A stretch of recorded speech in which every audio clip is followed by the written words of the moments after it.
দোয়া কবুলের 5টা শর্ত, এই কথা বলে আজকের আলোচনা শেষ। সবাই এবার অনেক খুশি। কয়টা শর্ত? জোরে বলেন।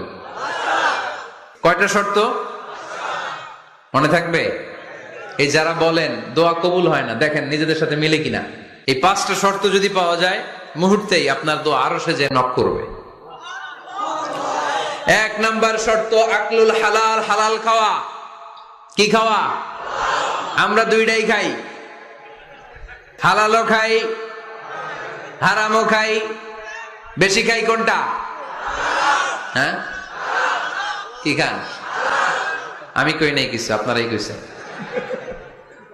নিজের উত্তরে নিজে ধরা না।